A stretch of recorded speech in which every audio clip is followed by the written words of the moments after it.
Now that it is 2:02, let me officially begin and welcome to the March installment of our monthly webinar series hosted by the Hunt Institute. And gosh, does that not feel crazy that we're already past halfway of March? So I am Waverly Wissanan. I'm the Deputy Director of Higher Education at the Hunt Institute. The Hunt Institute is a national nonprofit dedicated to supporting and advising educational leaders and policymakers nationwide on education issues across the education continuum. Today's webinar starts off our two-part series examining the supports needed for students and parents in post-secondary spaces. This first webinar acts as more of an encompassing discussion on wraparound services, which will be followed by a more targeted conversation on supports for single mothers or single parents on campus. If you have not already registered for our April webinar, we will make sure to include that registration link at the end of the Q&A. Now for today's webinar, let's begin discussing wraparound services. Wraparound services provide comprehensive supports to students by addressing not only academic needs, but also personal, social, and financial challenges. In this two-part series on empowering student success, our resource experts will provide an introduction to wraparound services and their role in increasing student success and retention. We are joined by our moderator, Amber Angel, Program Officer at ECMC Foundation, and three resource experts from around the country. Let me introduce our moderator, and then I'll hand over the mic to her. So again, I'm thrilled to introduce Amber Angel. As a program officer, Amber oversees a portfolio of grants aimed at supporting parenting students, holistic student success, and re-engagement effort for adult learners. She brings over 9 years of experience in higher education, including her work as an adjunct instructor and her previous leadership at the Los Angeles Valley College Family Resource Center. A passionate advocate for student parents and underserved learners, Amber has shared her insights nationally, including at the U.S. Department of Education Summit. Her own journey as a student parent featured on a PBS NewsHour fuels her dedication to making higher education more accessible and supportive. Please join me in welcoming Amber Angel. Now let me officially pass the mic to Amber, who will lead the coming discussion. Thank you so much, Waverly, and hi, everyone. It's so nice to be here with all of you. As Waverly mentioned, I'm a program officer at ECMC Foundation. For those of you who don't know, ECMC Foundation is a national post-secondary funder focused on eliminating barriers for all students.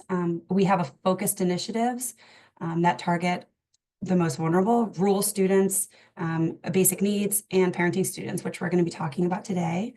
As Waverly mentioned, I'm a proud student parent myself, and prior to my role as a program officer, I actually was a grantee receiving funding from the foundation at the college, Los Angeles Valley College, that I worked at for 10 years. And prior to that, I was a student parent myself. I was in my 8 a.m. math class with my water breaking with my older daughter on campus, and I was in desperate need of wraparound supports as a returning adult learner myself, as a first generation student myself. And I'm here today because I had those supports and because I had experts that we're going to be talking to today, leading programs that supported me. And so I'm really excited for this conversation. I care deeply about this work. So with that, I'm going to kick it off. I'm very excited to introduce Jennifer Pakai. And what I'm gonna do is I'm gonna kind of give a little bit of a background of each person, and I'm gonna ask a question first before I move on to the next. So Jennifer is a senior program manager for Ascend at the Aspen Institute's Post-Secondary Success for Parents Initiative, PSP. ECMC Foundation is a proud funder of this work. She oversees the institutional practice portfolio, really collaborating with faculty, staff, and leadership, as well as student parents across the country. She has over 20 years of experience in education and previously worked at Northern Virginia Community College, supporting students facing barriers to access and support, particularly adult learners and student parents. And after her earning her master's, she served as a research analyst and programs manager at IHAP, the Institute for Higher Education Policy. Jennifer, thank you so much for being here today. My question to you, and it's like, I think we're like blocking out that we went through a pandemic, and I know it's been, 5 years since it went off, but, being in this work for so long, have you noticed any trends in student demand for wraparound services post-pandemic, like not just demand, but changes? Thank you so much, Amber. I'm excited to be here and be part of this conversation. Also, as a former student parent myself, I went back to finish my undergrad as a working single mom. So very excited for the discussion and passionate about this work. I'll just start off by saying that, research shows that parenting students experience basic needs insecurity at a substantially higher rate than non-parenting students. And beyond that, student parents of color and single parents are disproportionately impacted. Based on a most recent report from the Hope Center, 67% of student parents reported housing insecurity, which is a huge number. About half, 52%, report food insecurity, and then 35% reported experiencing depression or anxiety. Finding affordable, high quality, and convenient childcare is among the greatest barriers to student parents being able to enroll in post-secondary education and persist and complete, which is probably no surprise to any of us that are on this call today. And then in reference to the pandemic, back in September of 2023, federal relief that was provided for supporting over 200,000 childcare programs during the pandemic was abruptly stopped, right? And so that created what was termed a childcare cliff. That same year, Childcare Aware estimated annual childcare expenses in the US to be over $11,000 a year. So that just, I think, provides some context for those who haven't been in the situation of needing to pay for childcare themselves. And then pursuing a post-secondary education is unaffordable for many lower income students, but when it comes to parents, it's even more of a struggle and a challenge because they're also paying for childcare, which we just established is extremely expensive, for housing and all their family's needs. According to the latest NIPSAS data, 31%, so almost a third of student parents live at or below the poverty level. And of course, not being able to meet your family's basic needs is stressful. And a study conducted by ASED and the JED Foundation showed that student parents experience greater financial stress than non-parenting students, but are less able to afford the mental health care they need. So financial needs and mental health support are only a few wraparound supports that student parents need. Ascend developed a playbook for campuses that talks about what strategies can be implemented to best support parenting students and takes a holistic support. So looking at both academic and non-academic supports that are needed. I'm going to share that with the Hunt Institute Foundation staff so they can share it out afterwards. Thank you so much. And I appreciate the emphasis on academic and non-academic because I think it's really important for both. I remember, it's really hard to go study at a library and see a tutor that's provided by the college if you have a 2-year-old. People don't tend to appreciate 2-year-olds in libraries. Or, if you're having to choose between feeding your children or buying them diapers or buying an algebra book, you're not going to buy the book. So really appreciate that. Thanks, Jennifer. Laura, over to you. Laura, as a quick background, is a student affairs professional. She has over 10 years experience in the field and has worked primarily with graduate and professional students since starting her career at the University of South Carolina. Her current role is the inaugural director of student affairs in the Graduate School of UNC Chapel Hill and is responsible for supporting graduate student success and collaborating with the Dean of Student Affairs. And Laura supports the student award process and helps leads lots of events, like including wellness and appreciation week of students. So Laura, thank you. I'm excited to hear from you. And I'm excited actually both you and Sam have a little bit more your kind of career and graduate students. And I'm very curious about that. And so can you tell us a little bit about how does UNC Chapel Hill integrate your wraparound services into support for graduate students, specifically caregiving students? And what have been some of the most effective strategies in addressing like these unique social, personal, financial challenges they may face? Yeah, thank you so much, Amber. Again, I'm also really excited to be here and be part of this conversation. It's personally important to me too. I'm actively finishing up my PhD work and working full time. And I'm a caregiver in a different capacity. I'm a primary caregiver for one of my own parents. And so a lot of the work that we're doing at UNC Chapel Hill is trying to be inclusive of the entire spectrum of graduate students with caregiving responsibilities. So those who are parents themselves, all the way up to those who are trying to navigate elder care, caring for other family members, those who are in the sandwich generation who are in the position of caring for both children and older adults. So I would say that wraparound services have really become an integral part of the foundation of our approach to student support at UNC Chapel Hill here in the graduate school. We like to say that our foundation is really two pillars. So we have our day-to-day in and out academic supports, the kind of administrative stuff that we help students navigate. And then the other part of that is our programming and our events and our maybe softer touch services to students that we try to approach through a whole student lens. We are very much, taking the position that all of these personal experiences that students have, financial issues, mental health struggles, are completely related to and have a direct impact on their academic performance as well. So if we're going to support them academically, we have to be supporting them on these maybe more basic levels too. And so there is kind of a newer approach and a newer focus on supporting students with caregiving responsibilities. And I've been really excited to be able to take the lead on that. And it's developed out of a working group that we established here in the graduate school. And so we created a survey just to gather some data, get a foundational knowledge of the caregiving needs and responsibilities that our graduate students had across campus.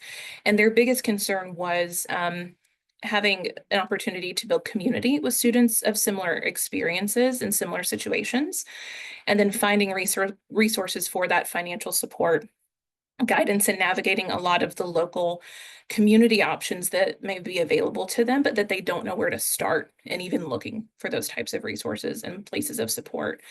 So I would say the things that we have found the most successful and the most impactful are focusing on creating and hosting family-friendly events for students. We want to meet them where they're at. We want to get on their radars as soon as possible. We do a lot of crisis management in this line of work. We are also trying to do more crisis prevention. So the sooner we can get in touch with students, especially students with caregiving responsibilities, let them know who we are as people. Let them know that we're here, what we can help them with, the better positioned we are to help them avoid getting to a crisis point. And so these events and this type of programming has been really key in doing that. So we've hosted a number of family-friendly events. Here in Chapel Hill, we have a local hotel, the Carolina Inn, that does Fridays on the front porch. They have live music every Friday through the spring and summer. And we've been able to tack onto that and host a special event just for our students with caregiving responsibilities. We have games and activities that are child-friendly for a range of ages. We have food and drinks for the adult attendees. So students, their spouses, other adult family members they want to bring. And those have been a really big hit. So just being very intentional with that type of programming and encouraging students to come meet one another and build that community for themselves with our help and our encouragement, and us creating a space to foster that opportunity. The other thing that we've done is create a community group. It meets monthly via Zoom. So again, trying to be as accessible as possible. We know that this student population in particular has significant time limitations. And so we've created this space also as a resource sharing opportunity. And one resource in particular that we recently shared that went over very well is a scholarship to support childcare expenses. We had a community group approach us, say, we have this scholarship. No one ever uses it. We have plenty of money to give away to support these students. And we said, oh my gosh, please let us share this with our students. We have the perfect population to share this with. So I would say that those types of wraparound supports have been really key in the work that we're trying to do to better improve the care that we're giving to our students with caregiving responsibilities. I really appreciate you've hit kind of on every type of wraparound support too. It's not just financial, it's also sense of belonging. You mentioned time poverty. I know I said this before, but I considered myself a PCP student. I was a parking lot class, parking lot, or get to parking lot to my daughter's childcare, and I never got to engage in campus culture. And that sense of belonging really goes a long way. Just a quick stat, you mentioned data, and I would love to hear, I'll have a follow-up question at the end about that, because it is important to be tracking data that wraparound supports are successful in keeping students retained and completing. The report that ECMC funded for the Family Resource Center at Los Angeles Valley College showed that within the 3 years from summer to fall, over 3 years, 26% of student parents from the FRC graduated with an associate's degree, compared to 12% of student parents who didn't utilize our services. And it's worth noting that we never offered childcare. It was just wraparound supports. And so that's over a 50% increase of degree attainment. And so really important what you all are doing. Thank you so much. Sam. Sam is a fellow Midwesterner. I'm from Michigan. And so Sam has been working in the Midwest as an educator his whole career. He started in secondary education and then shifted to working in housing and residential life. In his current role, Sam is the Assistant Director for Residential Experience and oversees graduate and family housing at the University of Illinois. This includes supporting and advocating for children, families, and parenting students. Sam, I'm really excited for you to be joining this discussion today. Given your experience overseeing specifically family and graduate housing, how does your team support caregiving students and families through wraparound services? Like, is it just housing, or do you incorporate wraparound? And what strategies have been really most effective in this as well? Thank you, Amber. That's a great question. So we are on-campus housing, and so our first sort of goal there is to provide safe, affordable housing with a dependable landlord and a connection to the institution, all of which are really important for student parents and graduate students and students in general.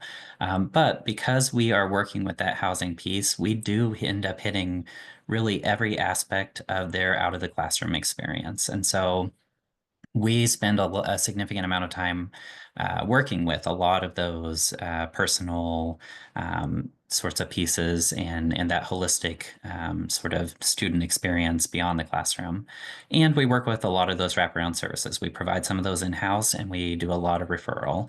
Just like Laura had mentioned, we work a lot with crisis management. We have people on call 24/7, 365. So we're responding at 2 and 3 in the morning, and for some of those things that students are experiencing, which is actually quite a bit.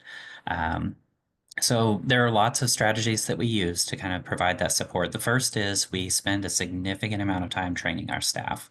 I have a group of about 60 staff members that help do the work for our sort of on-campus communities, and we train them in how to respond to crises, how to provide referral resources, but we also train them in things like mental health first aid, and we train them on how do you respond specifically to children and to parents and their needs, and what are the things there that are important for them to understand when they're approaching our students.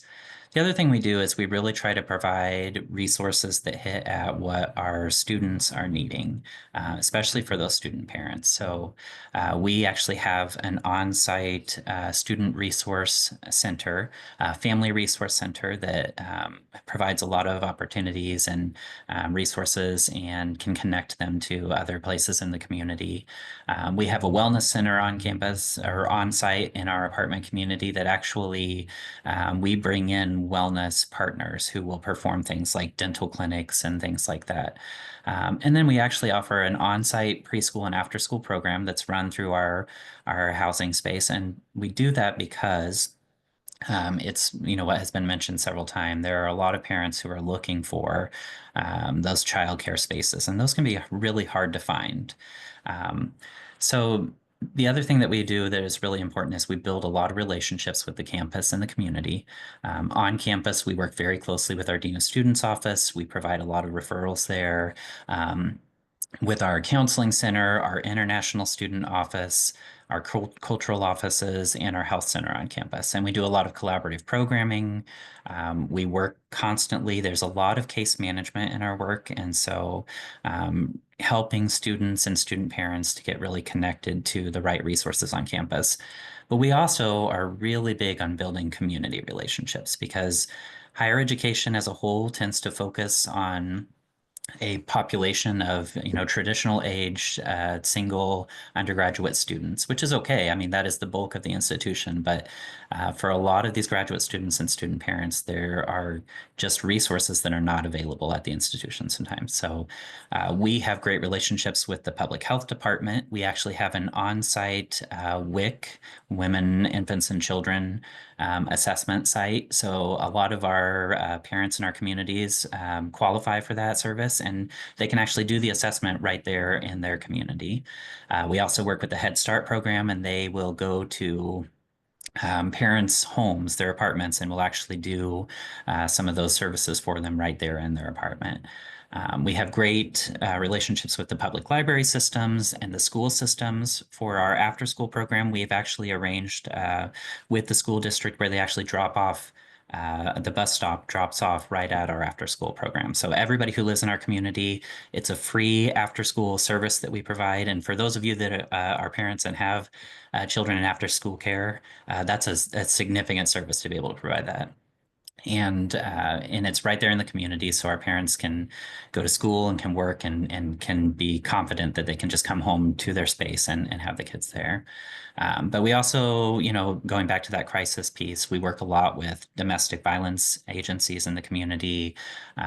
We work with lots of financial assistance programs like rental assistance and energy assistance programs. And there's a lot of those available. A lot of times our residents aren't aware of those. And so us being really familiar with those programs and helping them, building relationships with the people who are administering those and helping to get residents connected to those are really important. So you do more than just housing. Is the answer to that question.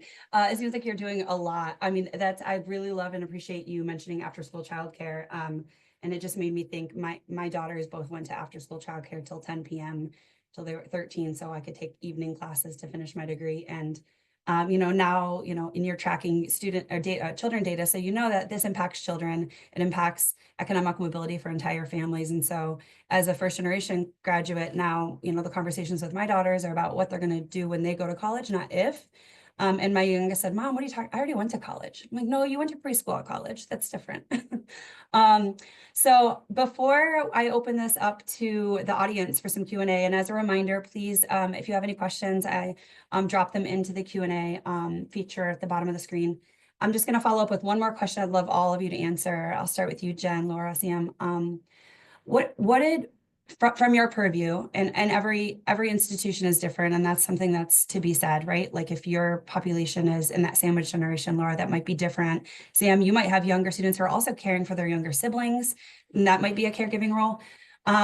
What do you feel is the most critical wraparound service that higher ed institutions should really be prioritizing to ensure student success? And how can policymakers, foundation leaders, and institutional leaders really work together to sustain and expand these supports? Thank you, Amber. So there are so many things that can be done, but I'll focus on 2 state level strategies. The first being better aligning systems across states and cities. So Ascend had a project called the Policy Acceleration Partnership, where 5 states and 1 city participated in that, and they aligned their post-secondary systems, early childhood, and also human services systems to better support student parents. But this type of approach can work for any students that are experiencing financial challenges. So within that project, I'll share one example, which is Georgia. In Georgia, the Technical College System and Department of Early Learning partnered together to support student parents on campuses. They provided assistance filling out childcare assistance applications, offering referrals to resources in the community, and also provided family-centered coaching. The state additionally made student parents a priority group for childcare assistance. And one result from the partnership was that 56% of childcare assistance applications submitted through that pilot were approved versus only 16% of all applications they receive. And we do have an evaluation report for that. We'll drop in chat if anyone's interested in learning more about the other sites. The other strategy I'll uplift, Amber, you hinted to earlier, which is data collection. But talking about it on the state level, most institutions do not identify who their student parents are or collect, analyze, and leverage data to best assist them. Of course, if you don't know who your student parents are, how can you know what they need? So over the past few years, a handful of states implemented bills mandating data collection. So California, Illinois, Minnesota, Oregon, and Texas are some examples.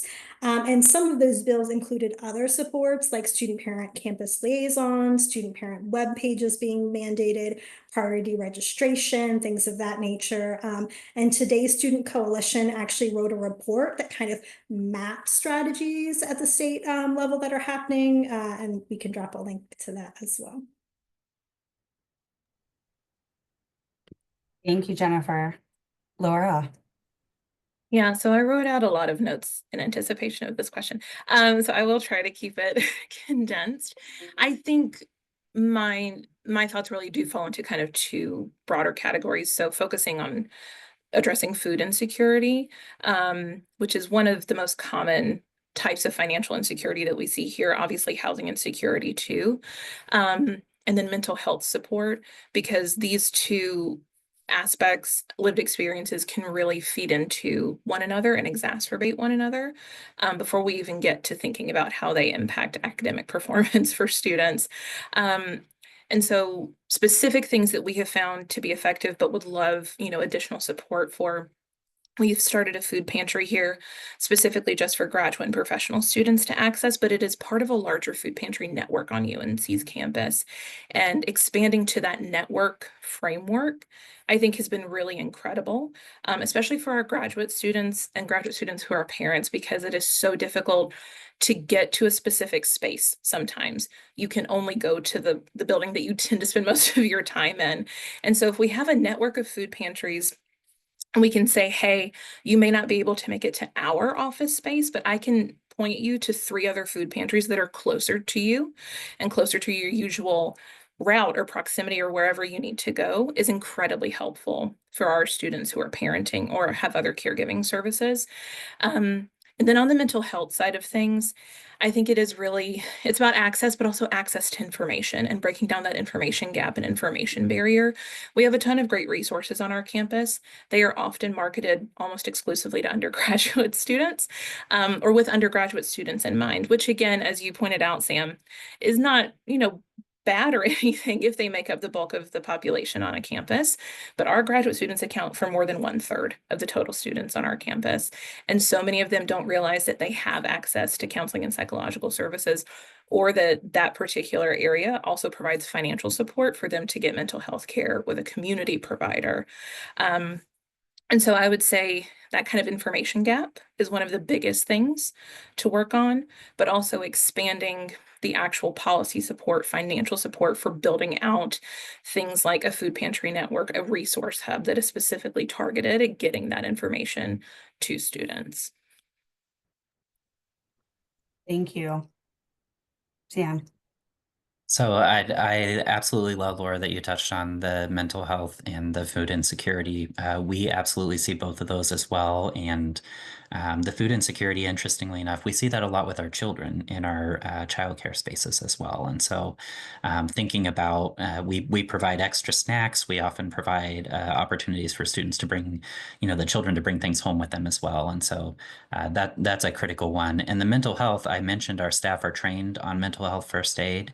That actually comes from legislation. Our ability to do that and to have resources available from that came from legislation in Illinois. And so I think that's a great example of, when things like that are able to provide some avenues for us to be able to pursue more resources. The other things I would talk about are the financial resources. Jennifer, you mentioned, in your opening remarks about housing insecurity being such a big piece for student parents, and that is so true. we rely a lot, we try and make our housing as affordable as possible. And providing that low cost option is critical for us. But even at that, there are a lot of students and student parents, especially, who can't afford very much in housing at all. And when you talk about, Amber, deciding between diapers and and a textbook, that's a very real situation. And we see that a lot. So it's been great for us to have things, at the city level or at the state level, or sometimes even the national level, to have rental assistance programs, or to have a lot of, energy assistance, or things like that we can direct students to. There's only so far we can go in trying to get that point down, but having those extra options available is critical. The other one I would look at is, in Illinois, we have something called Preschool for All. And that program is something where we've been able to pursue that, and some other higher education institutions have been able to pursue that and provide free or really reduced care for children. And that's incredible, because when, Jennifer, you were talking to just how much childcare costs, it's very expensive. And so having resources like that are incredible if you're able to create those and take advantage of them. And then the other thing I would point to is just creating more spaces for student parents on college campuses. Typically, when I'm looking for peers that are doing this work at other institutions, it's usually 1 to 2 people, even on a campus of 50,000 students. And typically, that's not their entire role. It is a piece of their role, and they're doing something else, but it's just a passionate area for them, or they have a lot of students that fit into that. And so creating spaces that are intentional for student parents, because it is such a significant amount of our student population. And so I think that's a great opportunity that's largely unexplored. There's been so many nuggets of such good wisdom from the three of you. I mean, I'm hearing obviously data, awareness building, campus integration, some really great things that you all shared. We have a couple questions in the Q&A, so I'll just go in the order in which I received them, and feel free between the three of you how you'd like to jump in. But what and speaking of financial aid or financial need, what innovative methods are you using to support parenting student financial aid uptake? Or are you seeing in the field, Jen?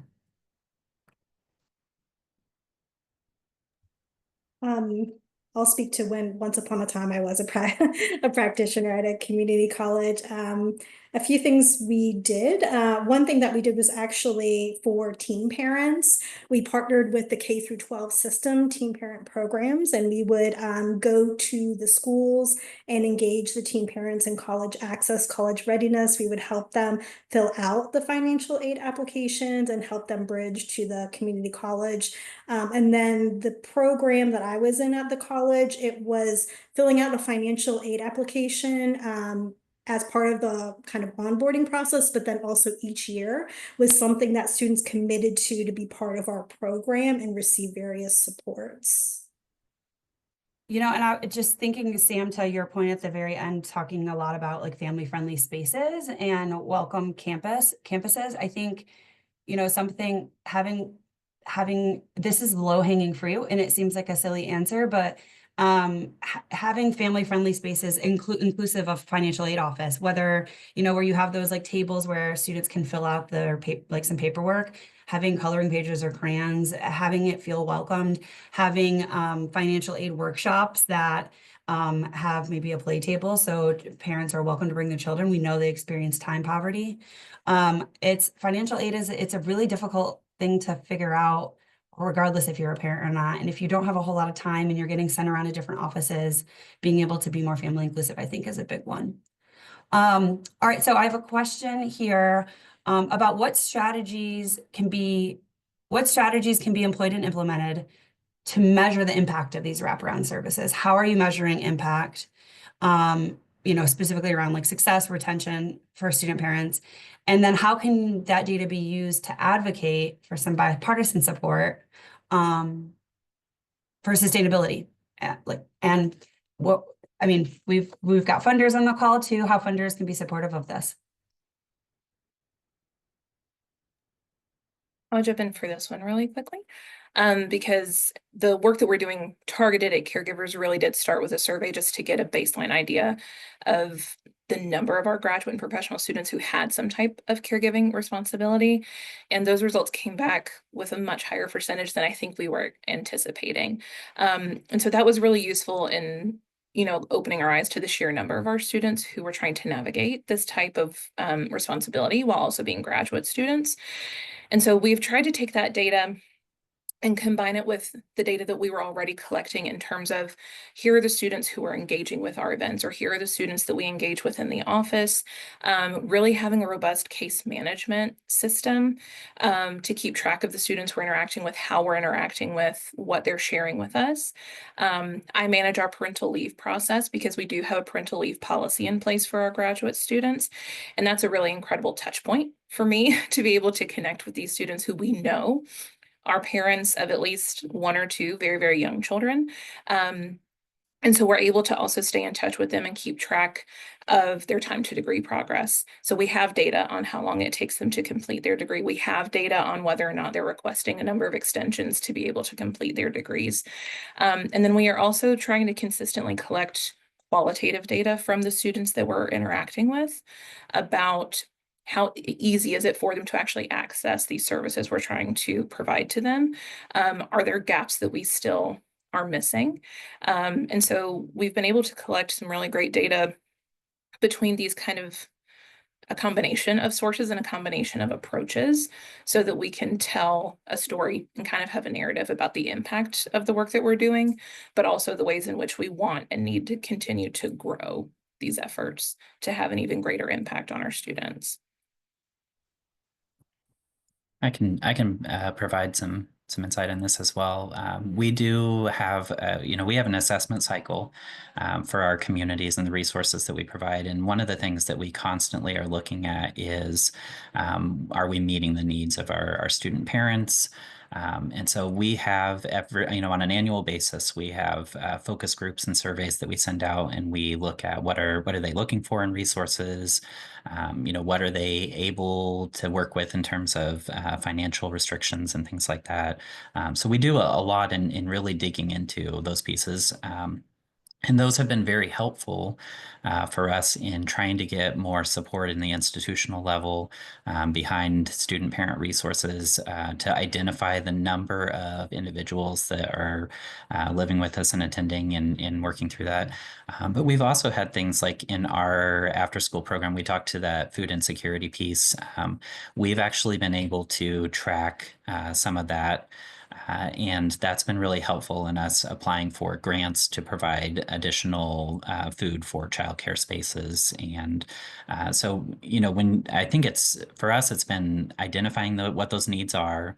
And when we are seeing a challenge or a place where we need more resources, we've been able to track that need. And then we've been able to use that to advocate for different funding resources. And I'll just share really quickly an example at Dallas College.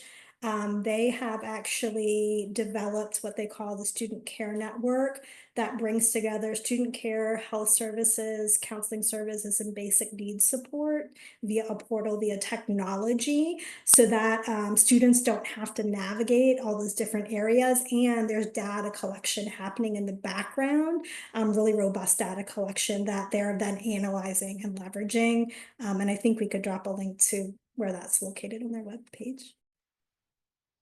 Thank you, everyone. That you just kind of got to the next question a little bit, which I actually would love to offer some insight as well. But the question is, how can institutions work to ensure that students are aware of, which Laura, you were talking about, this isn't, a challenge, and easily access these resources? Also, how can institutions work to eliminate the stigma around these services, which I think is a really great question. I'll just share in terms of access and awareness. One thing that I understood at the time why my institution did what they did. They got some bond dollars, and so they built a family childcare complex on the edge of campus where it housed the child development department, which housed, students who could do some of their practicum hours. It housed the family resource center, which was wraparound supports for all student parents, and then it housed the child care center, which served about 150 children. The problem is that most students, faculty, and staff saw that as, oh, that's just childcare, and it's 0 to 5. Or, then we got the after school childcare until 13 years old. But many students, they maybe didn't want childcare. But there was a lot more support than just childcare. There was diapers, there was family play groups, there was a therapist, a social worker, a WIC. I mean, some of these things, Sam, you were talking about integration. And so, I just want to note that sometimes it's not the easy fix to lump all parenting and support within a childcare space. So we'll open it up to the rest of you all, and would love your thoughts too on some stigma related issues.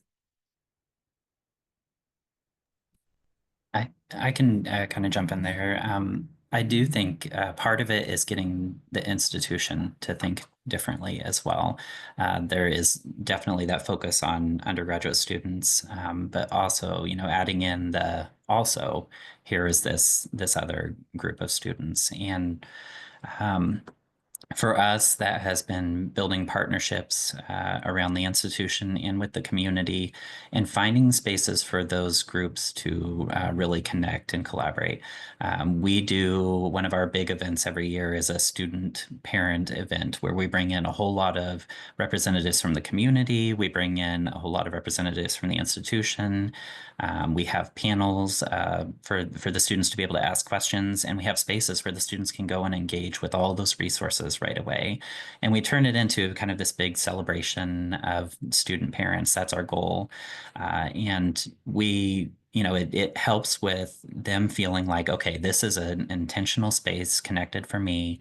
And, the institution is hosting that can provide me with all these resources, but it also helps them to see what's available. I think for the students and for the administrators at the institution, it's hard to know all of the resources. And so bringing those to them and having that kind of one-stop shop has been really helpful. I also think finding spaces to be in and to promote that this is a really important piece. We have a student of concern committee on our campus that, I think most institutions have something similar where it's a behavioral intervention team or something along those lines. And in that space, we actually talk about student support across the institution. And so my involvement in that space allows me to really provide a lot of that student parent sort of perspective, and to remind, continuously remind that these are important factors to be considering as well. What's the larger, even sometimes beyond that student, what is the home needs and the family needs and some of those things as well. I'll dovetail off of that really quickly. Just from a general student affairs approach, definitely want to +1 to what Sam was saying about the institutional support and kind of trying to convince the institution as a whole to think about how they approach these resources and the student population a little bit differently. Student parents are kind of already forgotten, and then if you're a graduate student parent, that kind of compounds that to a certain extent in a lot of cases. And so we've done a lot of work trying to get in front of our administration, let them know the work that we're doing, but also let them know about the needs that we have. And that's taken the shape of doing what we're calling a roadshow, where we're actually going to various offices and departments, sharing about the work that we do, and then also sharing, when appropriate, about the areas where we need additional support. I would also say one of the biggest, most beneficial partnerships we've had is with our student government. So we have tapped into the graduate and professional student government, and they have been so incredible and really latched on to supporting us and the work that we do in this area with our students with caregiving responsibilities. And that has gone a long way towards breaking down that stigma as well, because these are students who are in positions of leadership. They are very plugged into their communities and their departments. And that's been really incredibly helpful in getting information out, but also having it come from a source that students are maybe more likely to listen to or more likely to feel comfortable around. And the last thing I'll mention too is we've put a lot of work into a centralized resources page just for our graduate students. So trying to break down those barriers of finding the information that they need, and we've put it all in one place. And that developed out of our working group that was focused on students with caregiving responsibilities. I really loved how you brought, oh, sorry, Jennifer. I just saw you on mute. Go for it.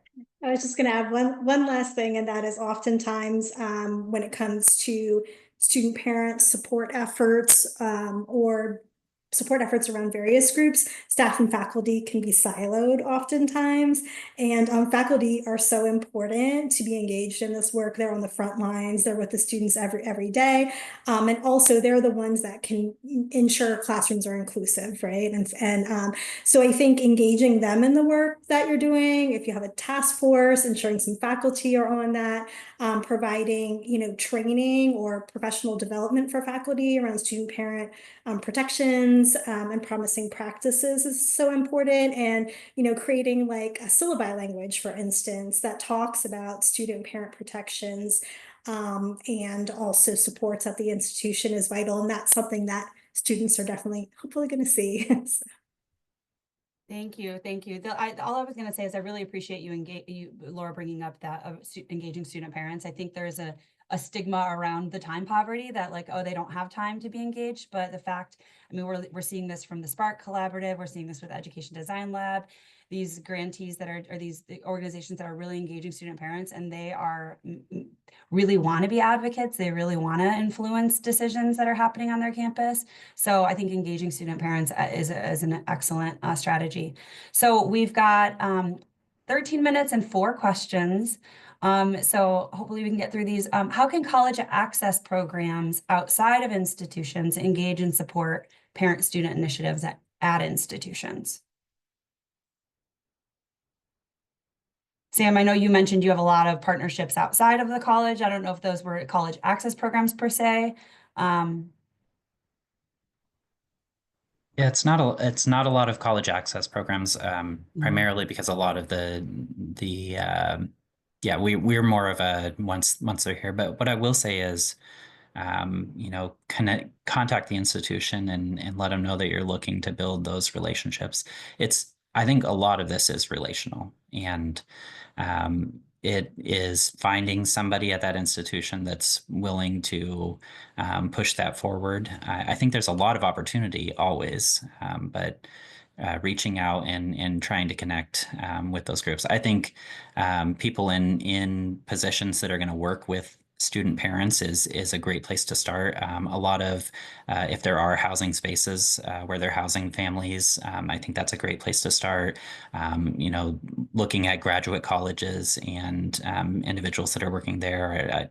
So finding individuals at the institution who might be working with those populations and then reaching out and beginning that relationship building. Thank you for that. Were there any, leads into the next question, which is, were there any gaps in when you discovered when you were doing your research or with services that aren't being offered or need broader offering?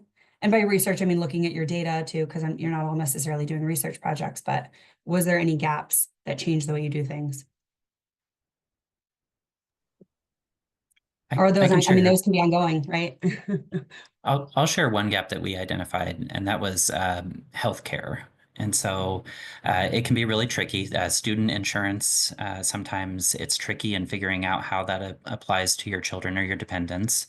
And something that we really started then working with and providing a lot more referral resources for was free and sliding scale healthcare agencies in the community, and being able to identify where those are at and how students with dependents can take advantage of some of those services. Thank you for that. Okay, we're down to 2 now. So what guidance do you have for funding wraparound and full care services for caregiver students? Um, so Laura, I know you mentioned you got a scholarship, right? So you worked with a local organization. What guidance do you have for funding some of these supports? I will say that scholarship, kind of to go off of what Sam was talking about with the previous question, came as a result of a community organization reaching out to us directly. And so that was a really wonderful moment of this organization, the community, knowing that they had this resource available and happening, to reach out to the correct people to be able to get that to the students who needed it most. And so I would say those community connections have also been really key in funding the work that we're trying to do. We've also done a lot of work in advocating with our Central Dean of Students office, who does a lot of basic needs work on our campus, and advocating specifically for student parents, students with caregiving needs, and graduate and professional students, which is how our food pantry in our office came into existence, is because of that advocacy work. And that was also essentially a response to a gap that we had noticed too, is that we really should have had a food pantry location and didn't have one that was specifically geared towards this particular student population.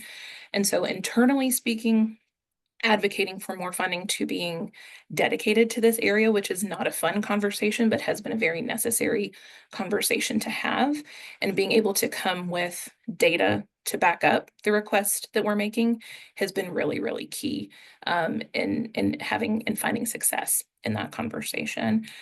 We also have a development area in our graduate school, and we work very closely with them. And they do a lot of advocating with donors specifically, and offer up our work with caregivers. And that has been a really exciting thing for donors to support and participate in. And so it's great to have these specific initiatives that they can donate money to. I'll Jennifer. jump in really quick. I'm just saying, obviously, that childcare access means parents in school historically has been really important in being able to expand supports on campus. Right now, there's some uncertainty around that moving forward, but I've noticed that more institutions are leveraging Perkins funding for CTE students to provide them with childcare and wraparound supports. And then also I know some institutions that have leveraged student fees to be able to provide supports. Thank you for that. And I'm going to actually drop it in the chat, the C Campus grant that Jennifer was talking about, Department of Education, CAAMPIS. I'll just share a quick answer to this, and then would love for you all. This is our last question asked. Have you been able to bring elected officials, both city and state, on board when it comes to securing funds to continue providing these services or to expand? I'll just share, when I worked at Los Angeles Valley College, we paid attention to our local supervisor, our local government, and our supervisor had introduced a bill to provide every new child born in California to have a $50 savings account. And so we reached out and we're like, come see what we do. We're supporting parents and children, and we want to support their parents getting an education. He became a huge support. Assemblymember Adrid Nazarian here in California, 3rd District, continued having the conversation in the rooms he was in, and it ended up resulting in a carve out of Governor Brown's last budget here in California that allowed us to open 2 new family resource centers at 2 colleges in Los Angeles County. So it really allowed us to expand. At the time, we were the only family resource center on a community college in the county. And so that was huge. And I would love, Sam, Laura, Jennifer, if you have examples, I know you with the institutions you serve, if you've had any success or support around that, or how do you engage your elected officials? I can just share that through one of our projects that talked about earlier, the Minnesota Office of Higher Education actually hired a person that was a, I think, student parent and family coordinator across the state. And that individual, as well as partners from CBOs and other government agencies, did a lot of advocacy around getting funding to support student parents. And they ended up getting, I think it was $3 million in state funding to be able to then re-grant funds to public institutions in the state as well as CBOs that support student parents, which is obviously amazing and is going to make a really big impact. So. Thank you. Well, thank you all so much. I got a little nervous when we were all done talking at 11:30. I thought, are we gonna have 30 minutes of questions? So I want to thank all the participants who are here, giving your time, your questions, your thoughts, your expertise, and I'm going to pass it over to Waverly. Thank you again, Sam, Laura, and Jennifer. And thank you, Amber. Laura, I did see you unmute, so I don't want to cut you off if you had something quickly you wanted to add. It was just about engaging elected officials. It was, just going to be about that relationship building. And we start on a fairly broad scale and trying to engage them in some of the bigger events that we do in the graduate school. One in particular is one of our recognition celebrations where we get to tout the great work that our students are doing in front of our elected officials as a part of building that relationship that then ideally goes into more focused and specific work that we can do with them. And just to ask a follow-up question to that, when you're talking about your elected officials, are they your state representatives, state senators, or are they also your mayors, commissioners? Who all are you actually asking to come to the table? So we're starting, we do both local and state. So we have several state senators and representatives that we've confirmed as attendees for this year's celebration specifically. We're also lucky in that one of our city council members is a former graduate student that we worked very closely with. And so that's also been a really wonderful and useful connection as well. Wonderful. Thank you for sharing that. And thank you everyone for being here on the panel and in attendance today. I really wish we could keep this conversation going, but we are right at about time. And again, thank you for joining us and engaging in this formative discussion. I was once a parenting student, and so I also appreciate this conversation on a whole new level. Laura was actually at the institution where I was getting my PhD, and she helped me through 2 children, one birth during the pandemic. So Laura has been a great support of me as well. And before closing today's discussion, the Hunt Institute is going to share a link for our next webinar. So let me go ahead and do that right now. So you can go ahead and register for our April webinar. Amber will be back to moderate that one. We can't wait to have her in that conversation as well. And that one is really going to focus on attainment and successes for single mothers or single parents on campuses. And we can't wait to have that conversation in April. We hope to see everyone there. Have a fantastic afternoon, y'all.